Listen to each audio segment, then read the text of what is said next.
Hello mga boss and welcome sa ating channel. So isa na naman solid na RMT game ang i-share ko sa inyo. At right now is gamit natin tong UG phone. Ayan. So pwede lang natin i-close yan, no, while 24/7 nagpa-farming. Yun ang kagandahan kapag sa MU mga boss. Okay? So nga pala ito yung Miracle of Atlan. So pwede ito sa iPhone and pwede rin sa Android phone mga boss. Okay? Solid tong RMT game na to kasi nga bago siya. Marami maglalaro, maraming kubenta ng mga items. Abangan nyo na lang sa mga FB page. So far, mga pinagbabago na nila yung kanilang mga title. Ayan, Miracle of Atlans na yung ibang mga MU groups, mga boss. Okay, so yan, tatlo yung gamit nating UG phone. Mapapansin nyo. Malaking bagay kasi yung UG phone, mga boss. Pag 24/7 ka nagpa-farm, lalo na kung auto yung game na nilalaro mo. Ayan, so ganyan lang naman mga boss. Okay, so add points. Click natin yan. Quick increase. Ayan. Napaka basic lang. Nandyan na lahat. Walang kahirap-hirap. So close natin to. Ayan. And then mag-auto na lang din yan dyan mga boss. Okay. So mamaya ko na sila ipaparty lahat kung kailangan na. So ayan. Tatlo lang ginawa natin. Archer, yung Wizard, and then yung Dark Overlord mga boss. Okay. So suggest naman kayo kung ano yung pinakamagandang character dito para yon yung gagawin nating main character sa ating MU. So magpo-farm tayo dito gamit itong ating mga UG phone mga boss. Okay, so napaganda naman pala nung game na to. Miracles of Atlans, again, pwede to sa iPhone at Android phone mga boss. So ito yung pinaka-gameplay niya. So kahit i-close nyo yan mga boss, is tuloy-tuloy pa rin naman maglalaro yan. Okay, so kahit offline kayo, ganun kaganda ang UG phone. So open up nyo lang ulit yan mga boss.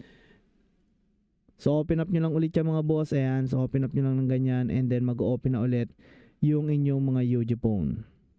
Pwede nyo lakihan. So pwede nyo liitan mga boss. Ayan. Sa mga nagtatanong nga pala no, sa pricing ng ating UG phone.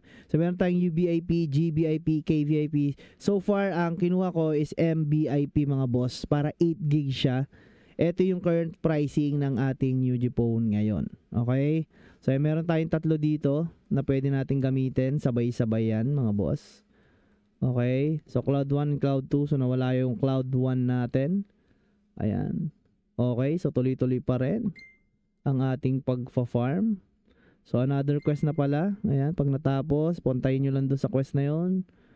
And then, sana siya doon mag-auto farming guys. Okay, so parang lang tayo naglaro ng Lord 9, no?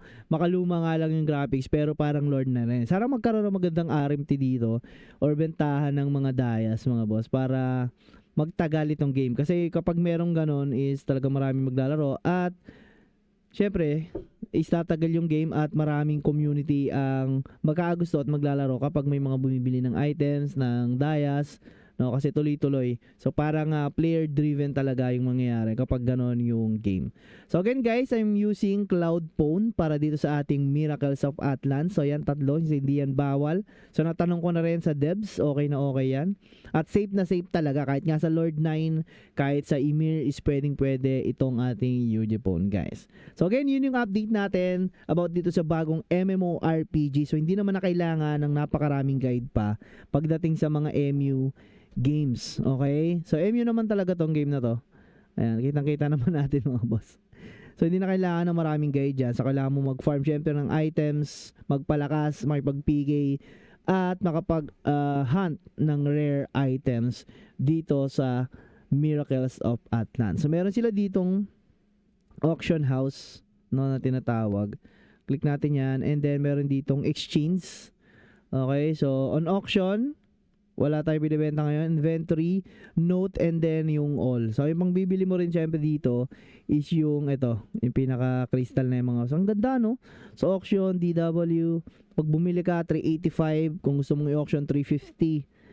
Ayan mga boss. Okay. So yun yung warrior, wizard, main weapon. So makakuha rin naman tayo niyan mga boss. Okay, bibentahan ko rin kayo niyan. So yan, equip po. Meron na agad items so. And then nakikita mo pa dito mga boss, yung mga bago nagli-list. Halimbawa may kailangan ka no. So track listed items, may daw na guys sa auction, Jewel of Life. So pwede mo na siya agad i-track. So forge. Okay. Pati pag-apps, tinuruan na rin tayo. Iyon oh. Okay, boss. Naps na raw natin yung ating items. Eh no, pag go to view mo yan, automatic pupunta sa auction house yan. And may kita mo doon at pwede mo na siyang bilhin agad-agad guys.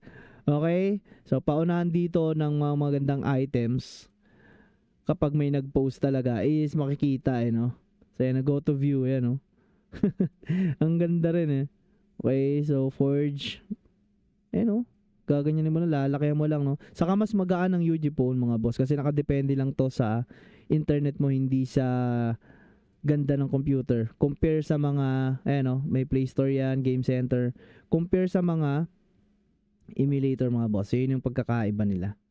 Okay, so hanggang dito na lang muna tayo. Again, guys, mag-update tayo kung sakaling makapagbenta tayo. So, ganun naman yung ginagawa ko, nakapag-update tayo. Kahit nga sa Lord 9, kung nakapagbenta tayo, kung ilan yung na-farm natin, is ina-update natin yun, mga boss. So, again, this is Potsky. Maraming salamat. Bye-bye.